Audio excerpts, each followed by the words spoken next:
Masa intens investigasi. Geger, sidang yang seharusnya menjadi arena mencari keadilan berubah menjadi panggung drama penuh ketegangan. Peristiwa panas di Pengadilan Negeri Jakarta Utara berujung pada keputusan besar Firdaus Oiwobo dipecat dari Kongres Advokat Indonesia. Bagaikan petir di siang bolong, pemecatan ini langsung mengguncang dunia hukum. Firdaus yang awalnya membela Rasman Arif Nasution, kini justru harus menghadapi kenyataan pahit, dicabut dari organisasi yang selama ini menaunginya. Meski begitu, pemecatan ini tidak membuat Firdaus gentar. Ia justru langsung bangkit dan melawan. Tak berhenti di situ, Firdaus juga kabarnya segera akan melayangkan serangan panas kepada Hotman Paris. Lantas benarkah Firdaus masih bisa bersidang? Apakah Hotman Paris juga akan menyambut tantangan panas ini? Seperti apa pula kata Firdaus mengenai insiden yang menyoroti dirinya berdiri di atas meja tersebut? Benarkah pula serangkaian serangan kini tengah dipersiapkan Firdaus dan Rasman, termasuk mendatangi kantor Mahkamah Agung kemarin? Pemirsa, bersama Intens Investigasi, kami hadirkan kabar terkini, terpercaya dan teraktual. Tetapi sebelumnya jangan lupa untuk like, subscribe, dan juga share channel YouTube ini.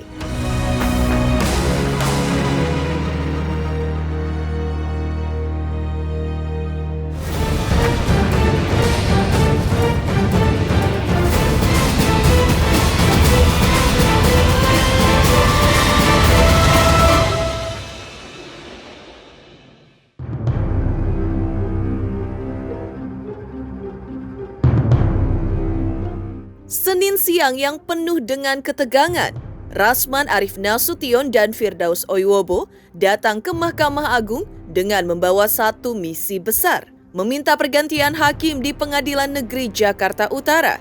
Namun, apa yang terjadi sungguh di luar dugaan. Alih-alih mendapat respon, langkah mereka justru seperti bertepuk sebelah tangan. Tak ada perwakilan Mahkamah Agung yang mau menemui mereka. Tak ada dialog, tak ada jawaban langsung. Dengan suara penuh emosi, Rasman pun menyebut lagi-lagi Mahkamah Agung menunjukkan arogansi. Tidak cukup sampai di situ, Rasman bahkan meminta Badan Pengawas Mahkamah Agung dan Komisi Yudisial untuk segera turun tangan. Ia menganggap sikap Mahkamah Agung kali ini justru memperburuk kepercayaan publik terhadap sistem hukum di Indonesia. Rasman masih dalam pernyataannya juga menyebut bahwa kegagalan Mahkamah Agung dalam menangani berbagai kasus korupsi yang menyeret sejumlah hakim merupakan bukti lemahnya sistem peradilan saat ini. Saudara-saudara, lagi-lagi Mahkamah Agung menunjukkan, maaf ya, dalam tanda kutip dugaan kami menunjukkan arogansi. Tidak berani bertemu kami. Padahal tadi baru press release mereka di atas.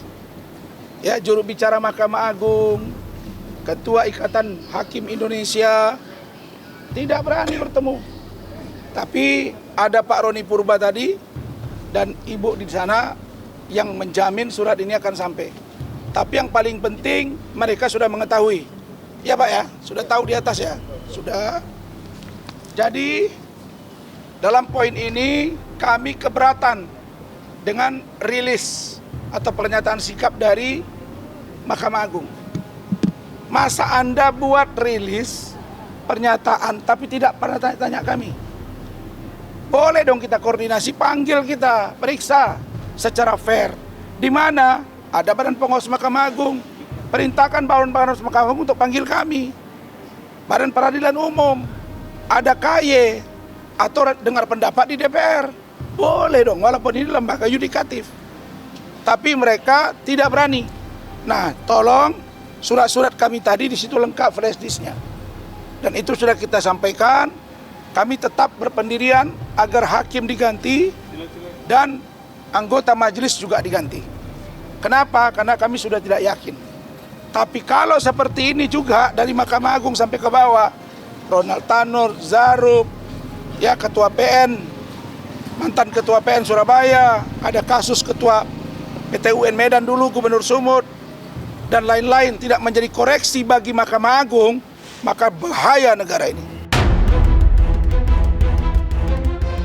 Ya, kisruh hukum ini agaknya benar-benar memuncak. Rasman bahkan mengeluarkan pernyataan mengejutkan. Ia siap meninggalkan Indonesia jika sistem hukum tetap seperti ini. Bahkan dalam pernyataannya, Rasman menyebut bahwa dirinya telah berdiskusi dengan dekan di sebuah Universitas Sains Malaysia tentang kemungkinan pindah ke luar negeri. Dengan pernyataan yang semakin meledak-ledak ini, apakah benar Rasman akan meninggalkan Indonesia? Apakah Mahkamah Agung akan tetap diam? Ataukah ada kejutan baru yang akan mengguncang dunia hukum Indonesia? Jadi karena itu kami tetap akan maju. Saya percaya di balik usaha kerja keras manusia seperti kami, Allah akan mendukung kami. Berikutnya, tim hukum kami itu diminta untuk kami diperiksa content of court. Bang Otto bilang belum jelas aturannya. Kemudian, content of court yang mana? Nikita Mirzani, Bayuwangi, yang lain-lain. Apa yang terjadi ini? Apakah sesulit ini menegakkan hukum di Indonesia? Maka saya benar-benar ngomong kepada istri saya dan keluarga. Saya ini dari luar negeri, Universitas Sains Malaysia. Saya bicara dengan dekan. Ya, saya siap tinggalkan Indonesia ini kalau memang hukum buruk seperti ini. Kenapa?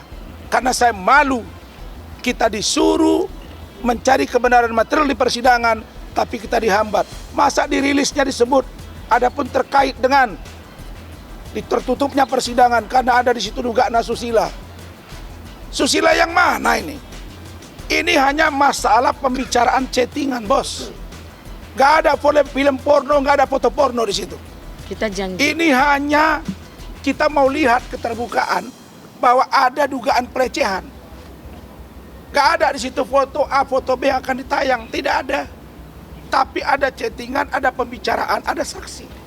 Dan itu ingat ya, tidak ditanya ke kita, tidak ditanya. Kita mengurus sidang perceraian saja, hakim tanya, bagaimana pendapat kuasa termohon, kuasa pemohon, atau kami bagaimana pendapat terdakwa, bagaimana JPU, ini nggak ada. Langsung ketok. Ini pun masih dibenarkan juga. Dianggap dia benar. Wah, negara ini kayak apa? Jadi saya pikir Bapak Presiden, Bapak masih turun tangan Pak Prabowo. Bapak Gibran Raka Buming Raka, Wapres, tolong Pak.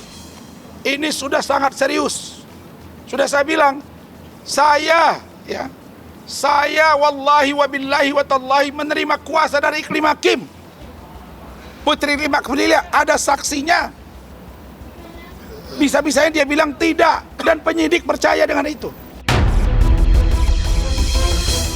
Sementara itu, seperti diketahui, kedatangan Rasman saat itu juga ditemani oleh kuasa hukumnya Firdaus Oiwobo.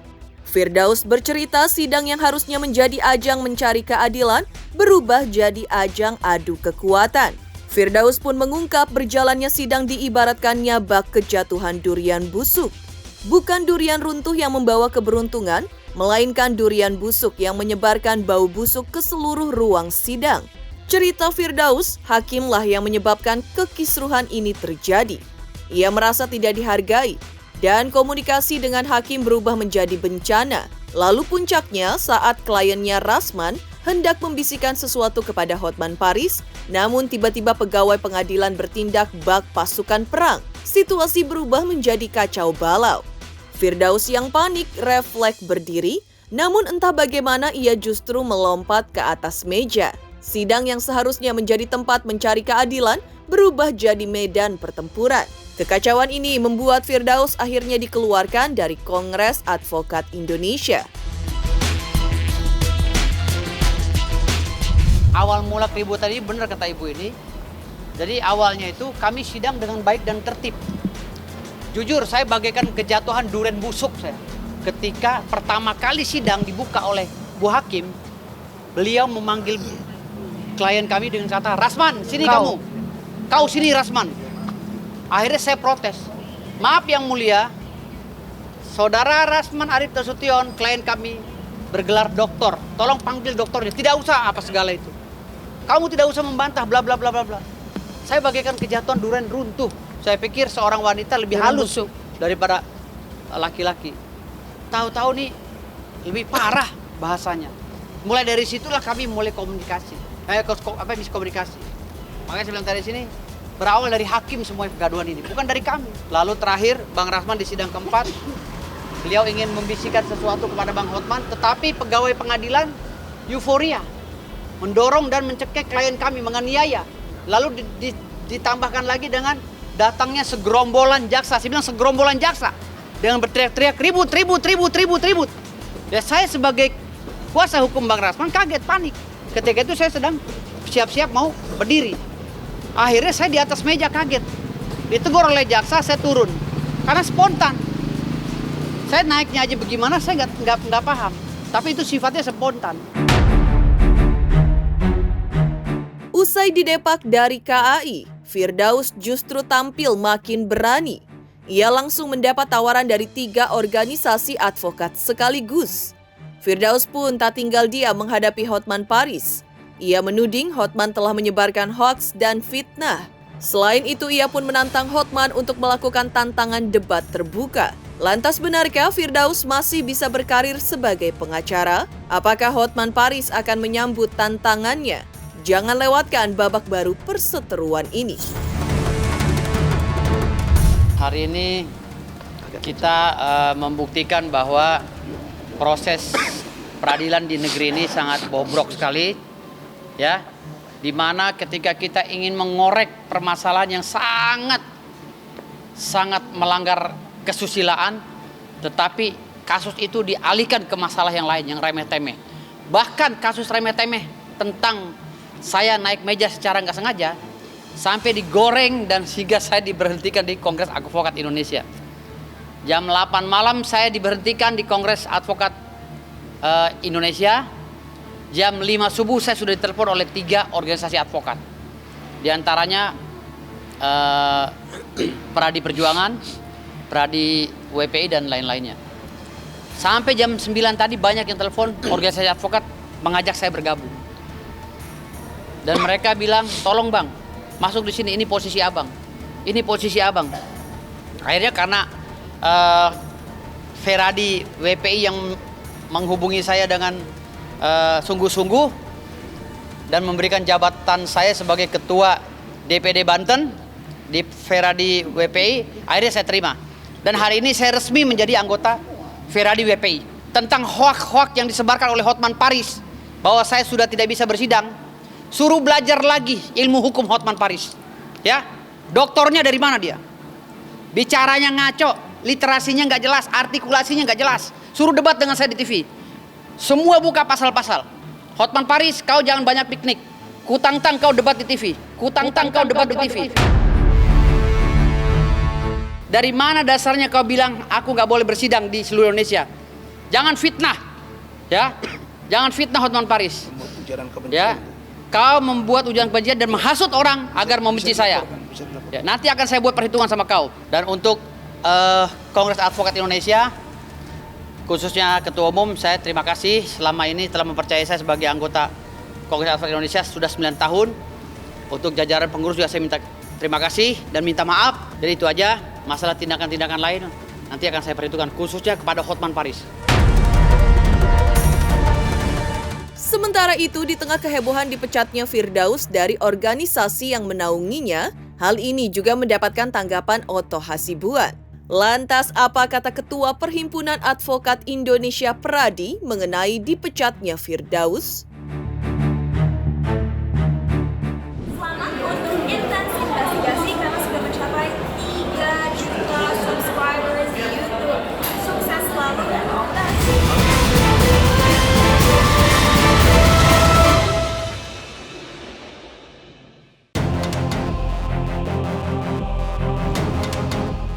Kasus pemecatan Firdaus Oiwobo oleh Kongres Advokat Indonesia membuka diskusi yang lebih luas mengenai regulasi profesi advokat di Indonesia.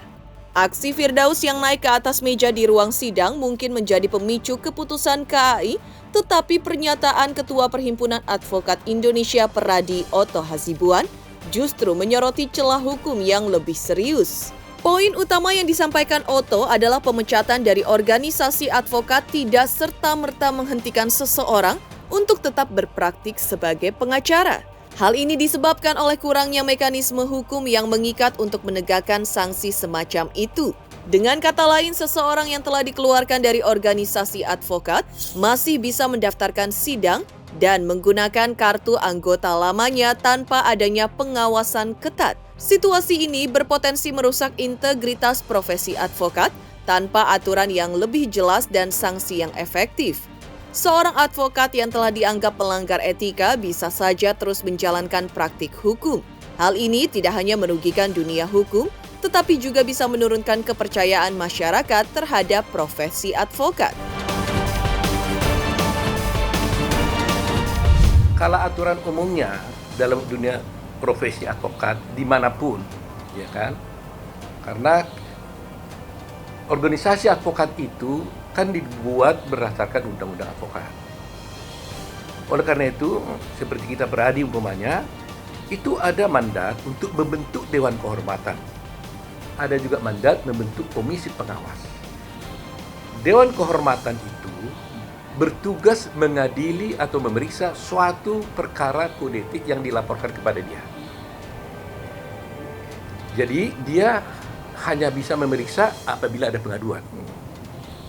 Komisi pengawas itu bisa bertindak apabila dia lihat ada advokat yang bertindak diduga melakukan suatu pelanggaran, dia bisa langsung memanggil orang itu. Ya kan? Baru setelah itu bisa juga akhirnya dia membawa itu kepada Dewan Kehormatan. Tetapi persoalan ini sekarang kan tidak hanya di dalam organisasi advokat. Ini kan di pengadilan. Jadi sebenarnya yang harus kita pertanyakan kepada pengadilan, bagaimana sikap pengadilan terhadap hal yang seperti ini. Itu yang menjadi pertanyaan kita.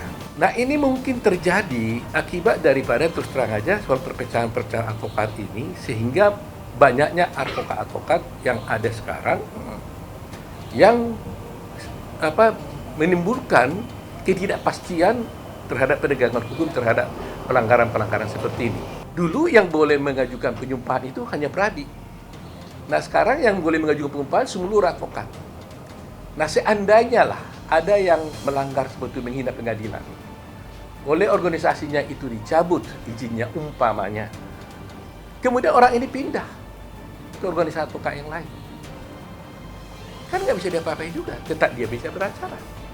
Yang lebih parah sekarang ini ada tendensi advokat setelah diangkat oleh satu organisasi advokat, kemudian disumpah oleh pengadilan tinggi, lantas dia kan bisa beracara. Kemudian dia melanggar suatu seperti ini, melakukan penghinaan pengadilan. Dia menyatakan keluar dari semua organisasi manapun dia ada. Umpamanya dia menjadi organisasi, masuk di organisasi X. Dia bilang saya keluar. Dan tidak mendaftarkan dirinya sebagai advokat sebagai anggota daripada organisasi itu. Bayangin, siapa yang mengawasi dia? Ini yang betul-betul sangat berbahaya. Jadi ada satu individu mengaku diri sebagai penegak hukum, tidak terdaftar di organisasi advokat manapun, dia bebas berkeliaran melakukan perbuatan hukum apapun. Dan kalau dia menipu kliennya, dia tidak ada satu orang pun yang bisa menindak dia. Itu mengerikan. Karena itu tendensinya sekarang. Dia bilang, ngapain saya daftar jadi advokat organisasi apapun? Supaya saya bebas berbuat apa saja. Nah, ini yang berbahaya. Nah, akibatnya apa? Yang rugi pencari keadilan. Yang rugi klien-kliennya. Klien-klien itu kan pencari keadilan. Jadi bayangkan seorang advokat tidak terdaftar di dalam satu organisasi advokat, melakukan proses bantuan hukum, dia tipu kliennya, nggak ada yang bisa mengadili. Setali tiga uang dengan apa yang disampaikan Otto Hasibuan, pengacara yang juga menjadi pelapor dalam insiden tersebut, Hotman Paris, juga menyoroti banyak pengacara yang sudah dipecat dari organisasi advokat, tapi masih bisa dengan mudah pindah ke organisasi lain. Oleh karena itu, ia menuntut agar Mahkamah Agung dan Ketua Pengadilan Tinggi segera mencabut surat keputusan dan berita acara sumpah milik Firdaus Oiwobo. Hotman Paris pun juga tak tinggal diam. Dalam serangannya, ia juga menghimpun bantuan dari Ikatan Hakim Indonesia untuk mendesak IKHI untuk mengambil tindakan tegas dengan mengusulkan pencabutan berita acara sumpah dari dua pengacara yang terlibat dalam kegaduhan dengannya, yaitu Rasman Nasution dan Firdaus Oiwobo. Bukan hanya menghantam dunia advokat dan peradilan, Kini Hotman Paris juga memperingatkan masyarakat luas, terutama para pengusaha yang tengah berperkara. Menurut Hotman, seorang pengacara yang sudah terlibat masalah hukum bisa berdampak buruk terhadap kliennya. Menurutnya, lebih baik segera mencari pengacara lain, jangan tergoda karena murah atau bahkan gratis, karena bisa jadi itu akan menyusahkan kasusmu. Berita viral pagi ini katanya pengacara yang naik ke meja sidang di Pengadilan Negeri Jakarta Utara telah dipecat oleh KAI. Apakah itu benar? Kalau benar, mohon agar segera KAI mengirimkan surat pemecatannya ke Ketua Pengadilan Negeri Jakarta Utara agar yang bersangkutan tidak bisa sidang. Hal lain yang perlu dilakukan adalah biasanya pengacara yang dia cepat pecat organisasi, dia akan pindah ke organisasi lain. Karena di sini menyangkut juga penghinaan terhadap pengadilan dan hakim, kami mohon kepada Ketua Mahkamah Agung dan Ketua Pengadilan Tinggi agar surat bas berita acara sumpah sebagai advokat juga dibatalkan oleh Pengadilan Tinggi agar dia benar-benar tidak bisa lagi praktek sebagai pengacara. Jadi yang perlu dibatalkan itu SK advokatnya dan surat bas, surat berita acara sumpah yang dikeluarkan oleh Pengadilan Tinggi. Bagaimana dengan itu pengacara yang mengatakan hakim koruptor karena dia berprofesi sebagai pengacara, apakah organisasinya punya nyali untuk memecat dia? Dan juga mohon agar KPT dan Ketua Mahkamah Agung juga mencabut surat bas dari orang yang teriak-teriak di sidang koruptor. Halo Ikatan Hakim Indonesia, apakah kamu membiarkan hakim anggotamu dihina terang-terangan di Pengadilan Negeri Jakarta Utara, disebutkan terang-terangan di sidang koruptor? Saran Hotman kepada Ikatan Hakim Indonesia, usulkan ke Mahkamah Agung dan Ketua Pengadilan Tinggi agar mencabut surat bas berita acara sumpah dari dua pengacara tersebut. Kalau berita acara sumpah dicabut, maka dia tidak bisa praktek hukum selamanya. Kalau cuma kartu advokat yang dicabut, dia bisa pindah organisasi lain. Sekali lagi, Ikatan Hakim Indonesia, di mana marwah para hakim? Tegakkan harga diri hakim, ya. Itu orang dua pengacara itu nggak ada apa-apanya itu, ya. Tinggal cabut surat basnya, selesai dia. Oke? Sumbangan pemikiran kepada para warga maupun pengusaha yang sedang berperkara, baik perdata atau pidana, yang memakai pengacara. Kalau pengacara kamu itu juga bermasalah, misalnya jadi terdakwa, bahkan melakukan perbuatan-perbuatan yang seolah-olah membuat pengadilan tidak senang, hati-hati agar kau mempertimbangkan untuk segera mengganti pengacara kamu. Karena nanti perbuatannya yang tidak ada kaitan dengan perkara kamu bisa berakibat terhadap perkara kamu. Ya, image ya, itu sangat mempengaruhi. Jadi segera cari pengacara lain. Walaupun kamu itu gratis, artinya tidak membayar pengacara tersebut, mendingan cari pengacara lain yang tidak menyusahkan masa depan kasusmu. Citra dan perbuatan dia, apalagi status terdakwa, bisa berakibat sangat jelek terhadap perkara kamu. Segera minta berkas kamu, cari pengacara yang lain. Ada ribuan pengacara. Mengejutkan, pernyataan Otto Hasibuan dan Hotman Paris memang seakan menambah panas situasi yang tengah terjadi. Lantas, apa kata praktisi hukum lain mengenai pemecatan Firdaus Oiwobo? Benarkah menurut Deolipa keputusan KAI memecat Firdaus sudah tepat? Selamat untuk intens investigasi. 3 juta subscriber, luar biasa sekali 3 juta. Ya pokoknya semakin sukses lah dan bisa menghadirkan sesuatu yang memang baik untuk diperlihatkan.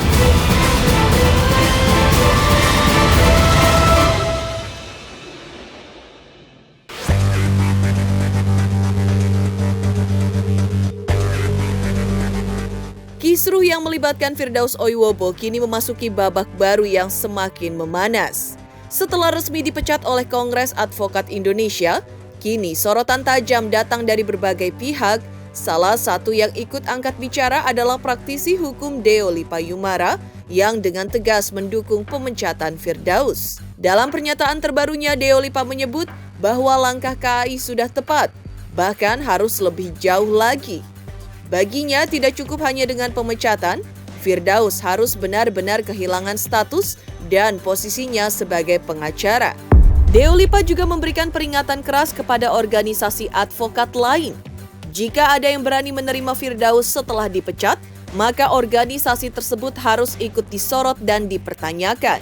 Lantas, dengan semakin banyaknya tekanan dari berbagai pihak, akankah Mahkamah Agung segera mengambil langkah tegas untuk mencabut berita acara sumpah Firdaus Oiwobo? Ataukah masih ada celah bagi Firdaus untuk kembali ke dunia advokat? Jadi pemecatan dari KAI terhadap Firdaus Oiwobo itu sudah benar. Jadi tempat di mana Firdaus Oiwobo ini bernaung, organisasinya kan KAI itu, dia dipecat ya sudah benar gitu. Nah, harapannya kalau dia sudah dipecat dari KAI, kemudian sumpahnya juga dicabut dia dari artinya pengesahan sumpah dari Mahkamah Agung atau dari Pengadilan Tinggi, kemudian mencabut sumpahnya. Jadi benar-benar dia dicabut posisi dan status dia dari pengacara ya. Jadi artinya sudah tidak lagi menjadi pengacara. Nah, harapannya juga kalau ada organisasi advokat di mana ada organisasi advokat baru yang tempat dia kemudian bernaung, itu nggak boleh. Siapapun organisasi advokat yang kemudian menerima dia tuh menolak, harusnya menolak. Gitu. Nanti kalau ada yang menerima juga nanti kita akan kejar tuh organisasinya. Jadi memang ini harus dihentikan model-model pengacara yang seperti ini supaya tidak menjadi perusak dunia di bawah hukum, dunia pengacara, dunia kehakiman, begitu. Hakim juga kalau bermasalah atau ada apa-apa juga dipecat kan.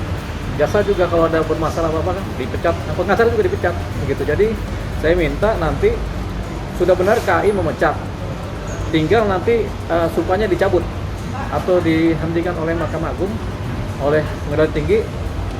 Terus kemudian kalau ada organisasi advokat kemudian yang menerima dia lagi, itu saya kejar. Dan sampai ada organisasi advokat siapapun juga atau organisasi apapun juga kemudian menerima dia sebagai tempat perlindungan, saya akan kejar duluan. Jadi itu dia. Jadi memang harus dipecat. Demikian pemirsa kabar terkini, terpercaya dan teraktual yang kami hadirkan hari ini. Saksikan terus Intens Investigasi setiap hari Senin sampai dengan Jumat, tayang 5 kali sehari, pada Sabtu tayang 3 kali sehari, yaitu pada pukul 11 siang, 12 siang, 3 sore, 5 sore, dan 6 sore, tentunya hanya di YouTube channel. Dan pastikan jangan lupa untuk like, subscribe, share, dan juga komen channel Intens Investigasi.